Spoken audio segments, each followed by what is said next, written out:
నేను ఇండియాలో పేదరికాన్ని తీసేద్దాం అనుకుంటున్నాను. నా దేశాన్ని థర్డ్ వరల్డ్ కంట్రీ అంటే నేను యాక్సెప్ట్ చేయను. సో ఇన్ని రోజులు యూట్యూబ్ ఛానల్ ఓపెన్ చేసి టైం పాస్ చేశాను. ఇప్పటికీ టైం పాసే చేస్తాను, బికాస్ నాకు కావాల్సిన సెటప్ నాకు ఇంకా రాలేదు. Soon. But in the mean while మన ఛానల్కి ఒక మినీ ఇంట్రడక్షన్ వీడియో అనుకోండి. దిస్ ఈజ్ వై నేను అసలు యూట్యూబ్ ఛానల్ పెట్టాలనే దరిద్రమైన ఆలోచన నాకు ఎందుకు వచ్చింది అనేది నేను ఈ వీడియోలో చెప్దాం అనుకుంటున్నాను. అదేంటంటే నేను ఇండియాలో పేదరికాన్ని తీసేద్దాం అనుకుంటున్నాను. ఎస్, నేనే పేదరికాన్ని తీసేయటం జనాలందరికీ డబ్బులు పంచవచ్చు.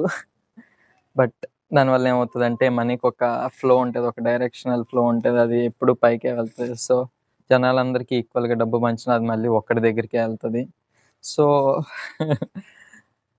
డబ్బులు పంచడం కాకుండా జనాలందరూ రిచ్ అవ్వాలంటే ఓన్లీ లాజికల్ వే నాకు తెలిసింది జనాల్ని డబ్బు గురించి ఎడ్యుకేట్ చేయడం, ఎలా సంపాదించుకోవాలి, ఎందుకు సంపాదించుకోవాలి, దాన్ని ఎలా ఖర్చు పెడితే వాళ్ళ వైపు ఫ్లో ఎలా క్రియేట్ చేసుకోవాలి, so that they can live an abundant life అనేది వాళ్ళకి చెప్పగలిగితే అర్థమయ్యేలాగా people would be more happy. ఎందుకంటే నా దేశాన్ని థర్డ్ వరల్డ్ కంట్రీ అంటున్నారు, అది నాకు నచ్చట్లేదు, దాన్ని నేను యాక్సెప్ట్ చేయను. సారీ, నా దేశాన్ని థర్డ్ వరల్డ్ కంట్రీ అంటే నేను యాక్సెప్ట్ చేయను. సో మార్చేద్దాం.